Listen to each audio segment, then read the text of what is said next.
Book 3, Chapter 4 of The Lancashire Witches. This recording is in the public domain. Reading by Andy Minter. The Lancashire Witches, A Romance of Pendle Forest, by William Harrison Ainsworth. Book 3, Houghton Tower. Chapter 4 The Gorge of Cliviger. The sun had already set as Nicholas Assheton reached Todmorden, then a very small village indeed, and alighting at a little inn near the church, found the ale so good, and so many boon companions assembled to discuss it, that he would fain have tarried with them for an hour or so. But prudence, for once, getting the better of inclination, and suggesting that he had 15 or 16 miles still to ride, over a rough and lonely road, part of which lay through the Gorge of Cliviger, a long and solitary pass among the English Apennines, and moreover had a large sum of money about him, he tore himself away by a great effort. On quitting the smiling valley of Todmorden, and drawing near the dangerous defile before mentioned, some misgivings crossed him, and he almost reproached himself with foolhardiness in venturing within it at such an hour, and wholly unattended. Several recent cases of robbery, some of them attended by murder, had occurred within the pass, and these now occurred so forcibly to the squire, that he was half inclined to ride back to Todmorden, and engage 2 or 3 of the topers he had left at the inn to serve him as an escort as far as Burnley; but he dismissed the idea almost as soon as formed, and casting one look at the green and woody slopes around him, struck spurs into Robin, and dashed into the gorge.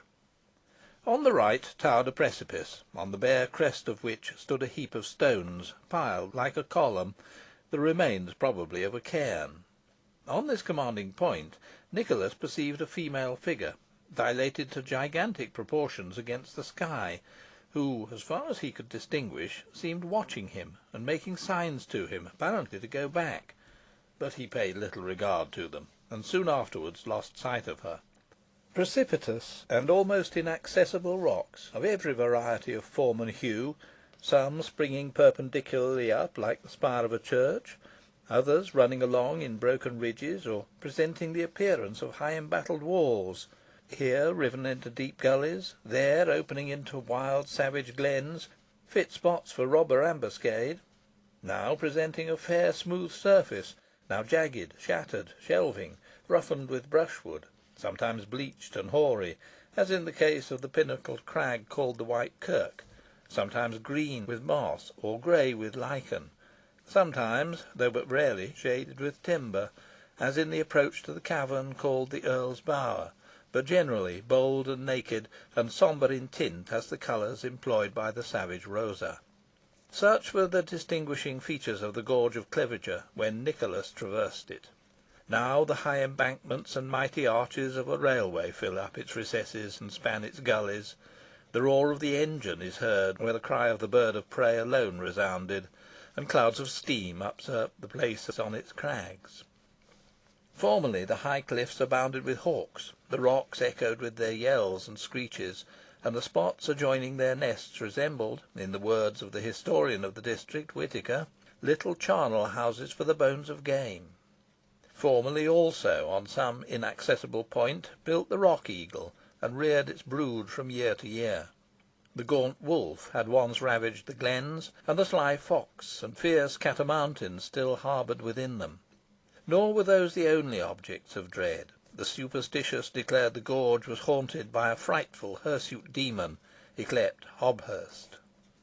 The general savage character of the ravine was relieved by some spots of exquisite beauty, where the traveller might have lingered with delight, if apprehension of assault from robber, or visit from Hobhurst, had not urged him on. Numberless waterfalls, gushing from fissures in the hills, coursed down their seamy sides, looking like threads of silver as they sprang from point to point. One of the most beautiful of these cascades, issuing from a gully in the rocks near the cavern called the Earl's Bower, fell in rainy seasons in one unbroken sheet of 150 feet. Through the midst of the gorge ran a swift and brawling stream, known by the appellation of the Calder, but it must not be confounded with the river flowing past Whalley Abbey. The course of this impetuous current was not always restrained within its rocky channel, and when swollen by heavy rains, it would frequently invade the narrow causeway running beside it, and, spreading over the whole width of the gorge, render the road almost impassable. Through this rocky and sombre defile, and by the side of the brawling Calder which dashed swiftly past him, Nicholas took his way. The hawks were yelling overhead, the rooks were cawing on the topmost branches of some tall timber on which they built, a raven was croaking lustily in the wood, and a pair of eagles were soaring in the still glowing sky. By and by the glen contracted, and a wall of steep rocks on either side hemmed the shuddering traveller in. Instinctively he struck spurs into his horse, and accelerated his pace. The narrow glen expands, the precipices fall further back, and the traveller breathes more freely. Still he does not relax his speed, for his imagination has been at work in the gloom, peopling his path with lurking robbers or grinning boggarts. He begins to fear he shall lose his gold, and execrates his folly for incurring such heedless risk. But it is too late now to turn back. It grows rapidly dusk, and objects become less and less distinct, assuming fantastical and fearful forms. A blasted tree, clinging to a rock and thrusting a bare branch across the road, looks to the squire like a bandit, and a white owl, bursting from a brush, scares him as if it had been Hobhurst himself. However, in spite of these and other alarms, for which he is indebted to excited fancy, he hurries on, and is proceeding at a thundering pace, when all at once his horse comes to a stop, arrested by a tall female figure, resembling that seen near the mountain cairn at the entrance of the gorge. Nicholas's blood ran cold, for though in this case he could not apprehend plunder, he was fearful of personal injury, for he believed the woman to be a witch. Mustering up courage, however, he forced Robin to proceed. If his progress was meant to be barred, a better spot for the purpose could not have been selected.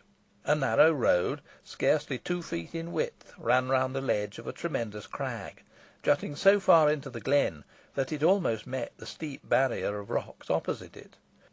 Between these precipitous crags dashed the river in a foaming cascade, nearly 12 feet in height, and the steep narrow causeway winding beside it, as above described, was rendered excessively slippery and dangerous from the constant cloud of spray arising from the fall. At the highest and narrowest point of the ledge, and occupying nearly the whole of its space, with an overhanging rock on one side of her and a roaring torrent on the other, stood the tall woman, determined apparently from her attitude and deportment to oppose the squire's further progress. As Nicholas advanced, he became convinced that it was the same person he had seen near the cairn, but when her features grew distinguishable, he found to his surprise that it was Nance Redferne. "Hallo, Nance!" he cried. "What are you doing here, lassie?" "Come to warn you, squire," she replied. "You once did me a service, and I have not forgotten it. That's why I watched you from the cairn cliffs, and motioned you to go back. But you didna understand my signs, or wouldna heed them, so I've come here to stay you. You're in danger, I tell you." "In danger of what, my good woman?" demanded the squire, uneasily. "Of being robbed and plundered of your gold," replied Nance. "There are 5 men waiting to set upon you, a mile further on, at the Boulder Stones." "Indeed!" exclaimed Nicholas. "They'll get little for their pains. I've no money about me." "Dunna think to deceive me, squire," rejoined Nance. "I know you have borrowed 300 pounds i' gold from young Ruchot Assheton, and as surely as you owe it under your jerkin, so surely will you lose it, if you dunna turn back, or go on without me keeping you company." "I've no objection on earth to your company, Nance," replied the squire. "Quite the contrary. How the devil should these rascals expect me? And, above all, how should they conjecture I should come so well provided? For, sooth to say, such is not ordinarily the case with me." "I know it right well, squire," replied Nance, with a laugh. "But I have received certain information of your movements." "There is only one person who could give them such information," cried Nicholas; "but I cannot, will not suspect him." "If you're thinking of Lawrence Fogg, you're nae far wide o' the mark, squire," replied Nance. "What, Fogg leagued with robbers? Impossible!" exclaimed Nicholas. "Nay, it's nae so unpossible as aw that," returned Nance. "Yo'n stare when ey tell yo he's robbed you many a time without your being aware of it. You were unwise enough to send him round to your friends to borrow money for you." "True, so I was, but luckily no one would lend me any," said Nicholas. "There yo're wrong, squire, for unluckily they all did," replied Nance, with a scarcely suppressed laugh. "Roger Nowell gied him 100, Thomas Whitaker o' Holme another, Ruchot Parker o' Browsholme another, and more i' the same way." "And the rascal pocketed it all, and never brought me back one farthing," cried Nicholas, in a transport of rage. "I'll have him hanged. Sure, hanging's too good for him.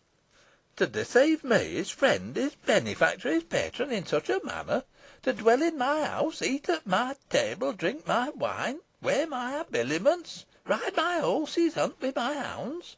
Has the dog no conscience?" "Very little, I'm afeared," replied Nance. "And the worst of it is," continued the squire, new lights breaking upon him, "I shall be liable for all the sums he's received. He was my confidential agent, and the lenders will come upon me. It must be 600 or 700 pounds he's obtained in this nefarious way. Zounds, I shall go mad." "You were to blame for trusting him, squire," rejoined Nance. "You ought to have made proper inquiries about him at first, and then you'd have found out what sort of chap he were. But now I tell you, Lawrence Fogg is chief of a band of robbers, and all the black and villainous deeds done of late in this place have been perpetrated by his men. A poor gentleman was murdered by him in this very spot week afore last, and his body cast into the river. Fogg, of course, had no hunting foul deed, but he would not have interfered to prevent it if he had been here, for he never scrupled shedding blood, and if he had been content with robbing you, squire, I would not have betrayed him. But when he proposed to cut your throttle, because, as he said, dead men tell no tales, I could hold out no longer, and resolved to give you warning." "What a monstrous and unheard of villain!" cried the squire. "But is he one of the ambuscade?" Nance replied in the affirmative. "Then, by heaven, I will confront him. I'll hew him down," pursued Nicholas, gripping the hilt of his sword. "Nae use, I tell you. Yo'n be overpowered and killed," said Nance. "Tak me wi' you, and I'll carry you safely through 'em all. But gae alone, and yo'll never see Downham again. And now it's right I should tell you who Lawrence Fogg really is." "What new wonder is in store for me?" cried Nicholas. "Who is he?" "Maybe yo ha' heard that Mother Demdike had a son and a daughter," replied Nance. "The daughter being, of course, Elizabeth Device, and the son Christopher Demdike, being supposed to be dead. However, this is not the case, for Lawrence Fogg is he." "I guessed as much when you began," said Nicholas. "He has a cursedly bad look about the eyes. A damned Demdike physiognomy. What an infernal villain the fellow must be, without a jot of natural feeling. Why, he has this very day assisted at his nephew's capture, and caused his own sister to be arrested. Oh, I've been properly duped. To lodge a son of that infernal hag in my house, feed him, clothe him, make him my friend, take him the viper to my bosom. I've been rightly served. But he shall hang, he shall hang. That's some consolation, though slight. But how do you know all this, Nance?" "Dunna ax me," she replied. "Whatever I ha' been to Christopher Demdike, I bear him no love now, for I have told you he's a black hearted murdering villain. But let me get up behind you, and I'll bring you through scatheless, and to morrow you may arrest the whole band at Malkin Tower." "Malkin Tower!" exclaimed the squire, in fresh surprise. "What, have these robbers taken up their quarter there? That accounts for all the strange sights said to have been seen there of late, which I treated as mere fables. But the terrible thought crosses me. What have I done? Mistress Nutter will be there to night, and I have sent her. Death and destruction shall fall into their hands. I must go there at once. I cannot take any assistance with me. That would betray the poor lady." "If yo'n trust me, ey'n help you through the difficulty," replied Nance. "Get up, then, quickly, lass, since it must be so," rejoined Nicholas. With this he moved forward, and, giving her his hand, she was instantly seated behind him upon Robin, who seemed in no way incommoded by his double burden, but dashed down the further side of the causeway, in answer to a sharp application of the spur. Passing her arms round the squire's waist, Nance maintained her seat well, and in this way they rattled along, heedless of the increasing difficulties of the road, or the fast gathering gloom. The mile was quickly passed, and Nance whispered in the squire's ear that they were approaching the boulder stones. Presently they came to a narrow glen, half filled with huge rocky fragments, detached from the toppling precipices on either side, and forming an admirable place of ambuscade. One rock, larger than the rest, completely commanded the pass, and as the squire advanced, a thundering voice from it called him to stay, and the injunction being disregarded, the barrel of a gun was protruded from the bushes, covering its brow, and a shot fired at him. Though well aimed, the ball struck the ground beneath his horse's feet, and Nicholas continued his way unmoved, while the faulty marksman jumped down the crag.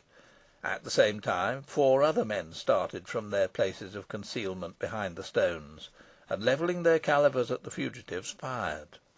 The sharp discharges echoed along the gorge, and the shots rattled against the rocks, but none of them took effect, and Nicholas might have gone on without further hindrance, but, despite Nance's remonstrances, who urged him to go on, he pulled up to await the coming of the person who had first challenged him. Scarcely an instant elapsed before he was beside the squire, and presented a petronel at his head. Notwithstanding the gloom, Nicholas recognised him. "Ah, it's thou, accursed traitor!" cried Nicholas. "I could scarcely believe in thy villainy, but now I'm convinced." "The jade you have got behind you has told you who I am, I see," replied Fogg. "I'll set with her anon, but this will save further explanations from you." And he discharged the petronel full at the squire, but the ball rebounded as if his doublet had been quilted. It was, in fact, lined with gold. On seeing the squire unhurt, the robber captain uttered an exclamation of rage and astonishment. "You are mistaken, you see, perfidious villain," cried Nicholas. "You have yet to render an account of all the wrongs you have done me, but meantime you shall not pass unpunished." As he spoke, he snatched the petronel from Fogg, and with the butt end dealt him a tremendous blow on the head, felling to the ground. By this time the other robbers had descended from the rocks, and, seeing the fall of their leader, rushed forward to avenge him. But Nicholas did not tarry for any further encounter, but, fully satisfied with what he had done, struck spurs into Robin and galloped off. For a few minutes he could hear the shouts of the men, but they soon afterwards died away. Little more than half the ravine had been traversed when the encounter above described took place, but though the road was still difficult and dangerous, and rendered doubly so by the obscurity, no further hindrance occurred till just as Nicholas was quitting the gloomy intricacies of the gorge, and approaching the more open country beyond it. At this point Robin fell, throwing both him and Nance, and when the animal rose again, he was found to be so much injured that it was impossible to mount him. There was no recourse but to proceed to Burnley, which was still 3 or 4 miles distant, on foot. In this dilemma, Nance volunteered to provide the squire with another steed, but he resolutely refused the offer. "No, no, none of your broomsticks for me," he cried. "No devil's horses. I don't know where they may carry me. My own legs must serve me now. I'll just take poor Robin out of the road, and then trudge off to Burnley as fast as I can." With this he led the horse to a small green mead skirting the stream, and, taking off his saddle and bridle, and depositing them carefully under a tree, he patted the animal on the neck, promising to return for him on the morrow, and then set off at a brisk pace, with Nance walking beside him. They had not gone far, however, when the clattering of hoofs was heard behind them, and it was evident that several horsemen were rapidly approaching. Nance stopped, listened for a moment, and then, declaring that it was Demdike and his band in pursuit, seized the squire's arm, and drew him out of the road and under the shelter of some bushes of hazel. The robber captain could only have been stunned, it appeared, and as soon as he had recovered from the effects of the blow, had mounted his horse, which was concealed with those of his men behind the rocks, and started after the fugitives. Such was the construction put upon the matter by Nance, and the event proved it correct. A loud shout from the horsemen, and a sudden halt, proclaimed that poor Robin had been discovered, and this circumstance seemed to give great satisfaction to Demdike, who loudly declared that they were now sure of overtaking the runaways. "They cannot be far off," he cried, "but they will likely attempt to hide themselves, so look well about you." So saying, he rode on, and it was evident from the noise that the men implicitly obeyed his injunctions. Nothing, however, was found, and ere many minutes Demdike came up, and glancing at the hazels behind which the fugitives were hidden, he discharged a petronel into the largest tree, but as no movement followed the report, he said, "I thought I saw something move here, but I suppose I was mistaken. No doubt they have gone on further than we expected, or have retired into some of the cloughs, in which case it will be useless to search for them. However, we will make sure of them in this way. 2 of you shall form an ambuscade near home, and 2 farther on within half a mile of Burnley, and shall remain on watch till dawn, so that you will be sure to capture them, and when taken, make away with them without hesitation. Unless my skull had been of the strongest, that butcherly squire would have cracked it, and he shall have no grace from me. And as to that treacherous witch, Nance Redferne, she deserves death at our hands, and she shall have her deserts. I have long suspected her, and indeed was a fool to trust one of the vile Chattock's brood, who are all my natural enemies. And no matter, I shall have my revenge." The men having promised compliance with their captain's command, he went on. "As to myself," he said, "I shall go forthwith, and as fast as my horse can carry me, to Malkin Tower, and I will tell you why. It is not that I dislike the game we are upon, but I have better to play just now. Tom Shaw, the cockmaster at Downham, who is in my pay, rode over to Whalley this afternoon to bring me word that a certain lady, who has long been concealed in the manor house, will be taken to Malkin Tower to night. The intelligence is certain, for he had obtained it from old Crouch, the huntsman, who is to escort her. Mistress Nutter, for you all know who I mean, will fall naturally into our hands, and we can wring any sums of money we like out of her, for though she has abandoned her property to her daughter, Alizon, she can no doubt have as much as she wants, and I will take care she asks for plenty, or I will try the effect of some of these instruments of torture, which I was lucky enough to find in the dungeons of Malkin Tower, and which were used for a like purpose by my predecessor, Blackburn, the freebooter. Are you content, my lads?" "Ay, ay, Captain Demdike," they replied. Upon this the whole party set forward, and were speedily out of hearing. As soon as they thought it prudent to come forth, the squire and Nance emerged from their place of shelter. "What is to be done?" exclaimed the former, who was almost in a state of distraction. "The villain has announced his intention of going to Malkin Tower, and Mistress Nutter will assuredly fall into his hands. Oh, that I could stop him, or get there before him!" "You shan, if you like to ride with me," said Nance. "But how? In what way?" asked Nicholas. "Leave that to me," replied Nance, breaking off a long branch of hazel. "Take hold of this," she cried. The squire obeyed, and was instantly carried off his legs, and whisked through the air at a prodigious rate. He felt giddy and confused, but did not dare to leave go, lest he should be dashed to pieces, while Nance's wild laughter rang in his ears. Over the bleached and perpendicular crag, startling the eagle from his eyrie, over the yawning gully with the torrent roaring beneath him, over the sharp ridges of the hill, over Townley Park, over Burnley steeple, over the wide valley beyond, he went, until at last, bewildered, out of breath, unlike one in a dream, he alighted on a brown, bare, heathy expanse, and within 100 yards of a tall circular stone structure, which he knew to be Malkin Tower. Chapter 5